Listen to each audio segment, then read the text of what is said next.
It's actually crazy just like watching the missiles rain down on Israel.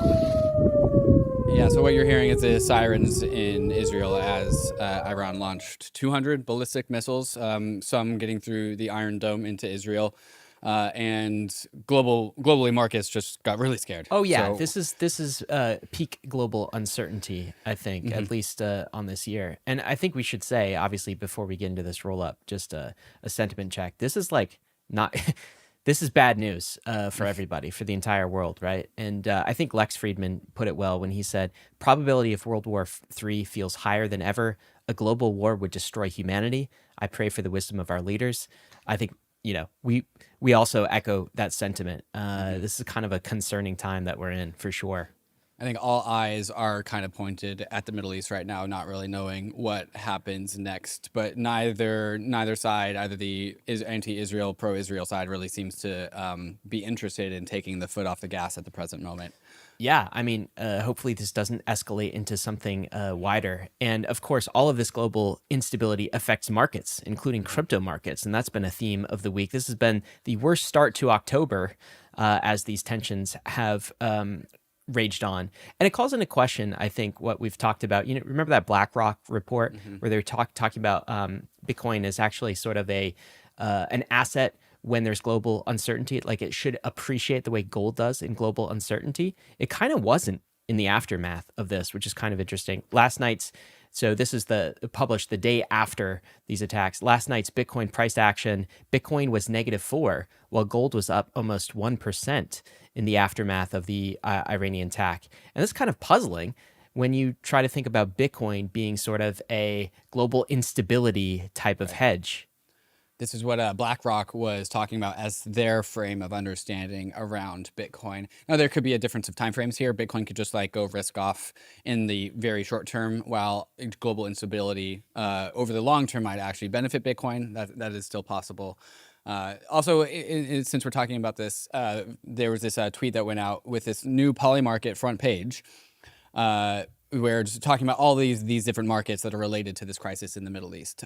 Will Israeli forces enter Lebanon in September? 86% chance. Will Iran strike on Israel before November? Will the U.S. evacuate their Beirut embassy before October? And the tweet on this, the screenshot of Polymarket, says, "It feels wrong that Polymarket has an entire Hezbollah betting section that makes war look like a football game to bet on," which actually caught Vitalik's attention, who went and responded, "I'm actually in support of these. I support these existing. The point of Polymarket is that the perspective of traders, it's a betting site, but from the perspective of viewers, it's a news site.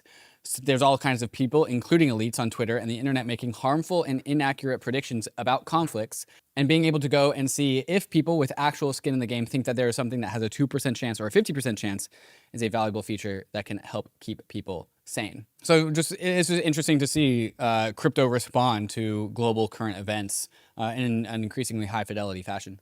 Yeah, it's like war betting does seem crazy, and like Yeah. viscerally when you look at this and you're like these charts, I guess viscerally my first reaction is like, is this like a war betting market? And that seems like it does seem wrong. So I share the original like poster's visceral Right. reaction, and yet I also agree with Vitalik that when you look at the probability of all of Hmm. these things, is there a better source of accurate information around Right. this?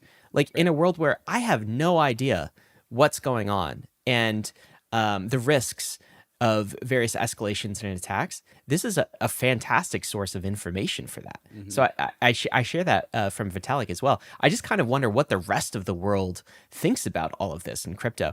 And I do think this brings up a broader question in crypto. It's just like, I think sometimes the outside world looks at crypto and they're like, oh yeah, you guys are betting on like bunkers. Hyper financialization. Yeah, you guys are betting on doomsday scenario, and like you're hopeful that fiat inflates to infinity so that you can go hide in your bunker and have Bitcoin, and that's like a very antisocial type Right. of like take, Anti-human. Yeah. right? But it's interesting with Bitcoin and more so with Ethereum. I think it's kind of juxtaposed from like it's not a pessimistic technology, but Hmm. it kind of is. And also, it's not purely an optimistic technology, but it also kind of is. It's almost like this cynically optimistic technology, because the entire Bitcoin and even Ethereum project is basically cynical from the perspective of, hey, we can't put all of our trust in centralized institutions, and if we don't have balance of power and decentralizations, they will increase in their level of corruption, right? So it's cynical from that perspective, but it's also optimistic from the perspective of it's building an alternative, and it's building a new set of tools that people can use that fosters trust. So it's just this weird juxtaposition I find myself in, being a Ethereum and Bitcoin bull. I think for whatever take there is out there of, oh, these crypto people are just betting on World War III, they're betting on the destruction of the earth, and that's just like what they're doing, what their culture is. It seems to be pretty adjacent to people that say crypto has no use case. And it's because the crypto has no use case for them, but go talk to somebody in a developing nation that has escaped their hyperinflating currency using stable coins. And now, like, there is information here, like $2 million on will Israel invade Lebanon before November, 86%, 80% chance. That has now been able to inform people's actions and choices about their lives as it relates to them. And this, of course, is just the Hezbollah section of Polymarket. There's other sections of Polymarket that now people can have information, good quality, unbiased, market-based information about how to make choices about their lives, aside from the fact that other people are betting on these outcomes. Yeah, agreed. To continue leveling up your crypto game, then you need to get on the Bankless newsletter. It's the world's most popular crypto email and is completely free. Just click below to sign up.